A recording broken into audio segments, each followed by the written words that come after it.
I grew up in a house where I was never really wanted. My parents criticized me constantly. If I got an A, they asked why it was not an A+. If I failed, they told me I was a waste of space. By the time I was 18, I was not counting birthdays, I was counting escape routes. When that birthday finally came, they did not even celebrate. Instead, they sat me down and said, "You are an adult now, you are on your own, do not expect anything from us." That was my gift. They threw me out with a backpack, $200, and years of scars. At first, I thought I could manage, but reality hit fast. Rent was impossible. I slept in my car, showered at a gym, worked late nights at a diner just to afford gas and food, and every time I felt like quitting, I heard their voices in my head telling me I would never make it. That voice became fuel. One night at the diner, I met her. Let's call her Anna. She was bussing tables, quiet, exhausted, moving like someone carrying the same weight I was. During break, we talked, her story almost identical. Parents who said she was nothing, kicked out at 18, fighting just to exist. For the first time, I did not feel like a failure, I felt seen. We became friends, then more than friends, but before the romance, we were allies. We studied together on cracked laptops at coffee shops that stayed open late. I taught myself coding from free online tutorials, she taught herself design. We joked that we were building a dream with nothing but free Wi-Fi and stubbornness.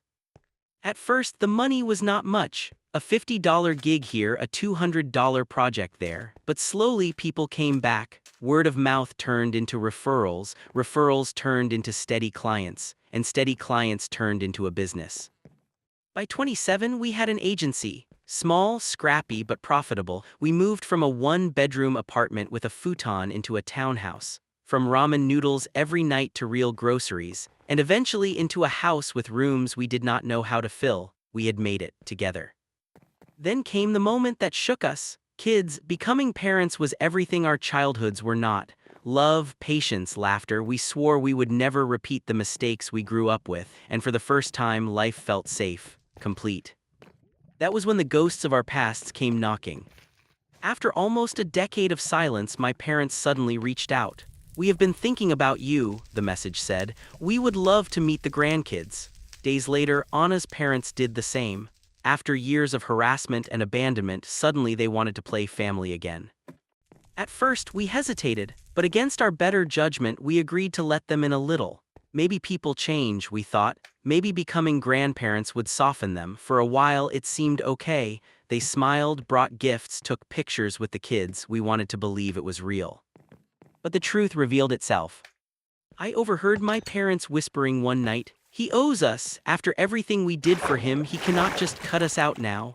Anna overheard her parents saying something similar. It was not about love, it was about money, access, entitlement. The final straw came when they began planting seeds with our kids, telling them things like, "Your mom and dad are selfish. They do not appreciate family." Trying to poison the one thing we had built, the loving home we never had. That betrayal cut deeper than anything they had ever said to us. We confronted them, asked straight up, "Are you here because you love us or because you want what we have?" My father said, "We gave you life, you owe us." Anna's mother said, "We suffered too, you should share your wealth with us." In that moment, every hope of reconciliation died. We cut them off completely. No visits, no calls, no letters, nothing. They screamed, called us ungrateful, cursed us out, but we did not flinch. For the first time, we were not powerless kids. We were adults with boundaries, and they hated it. But the story did not end there. A year later, both families teamed up to try and sue us. They claimed we had abandoned them and owed them financial support. For weeks, we lived with the anxiety of court dates, paperwork, lawyers. Our kids saw us worried, and that broke us more than the case itself.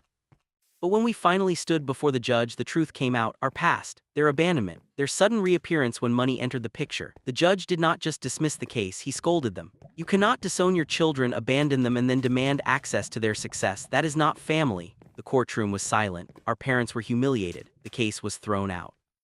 For a while, we thought that was the end. But if you know family drama, you know it rarely dies clean. Word spread through the family. Aunts, uncles, cousins, suddenly everyone had an opinion. Some cousins reached out in secret, saying they were proud of us, saying they always knew our parents were cruel. But others, they attacked us. They called us disrespectful, ungrateful, even evil for turning our backs on the people who raised us. A few relatives even tried to cut us out of weddings and reunions. For years there was this split, a civil war inside the family tree. But time has a way of exposing people. Over the years, our parents' bitterness became obvious to everyone. They complained, they lied, they tried to guilt-trip relatives the same way they once did to us. Slowly, people stopped listening. Some cousins who once doubted us started apologizing. We see it now, we understand. That was bittersweet. As for our parents, pride kept them distant for years, but age changes people. With time, with sickness, with the weight of loneliness they softened. The angry messages turned into quiet ones, not demanding, just asking, "How are the kids? We miss you, we are sorry." At first we ignored them, forgiveness is not cheap, but eventually we gave them a chance.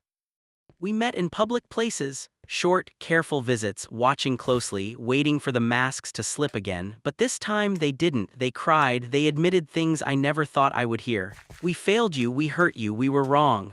For once, no excuses, just truth. It was not instant. Forgiveness took years, trust took even longer, but little by little we let them meet our kids, at first for an hour, then an afternoon, then eventually birthdays. And while the scars will never fully fade, something unexpected happened. My children grew up knowing the truth, knowing where I came from, but also knowing that even broken people can change if they are willing to face what they did. So, AITA for refusing to let my parents back after they disowned me, only to allow them back years later once they truly became sorry. Do not forget to subscribe and follow for more full stories. No parts, no clickbait.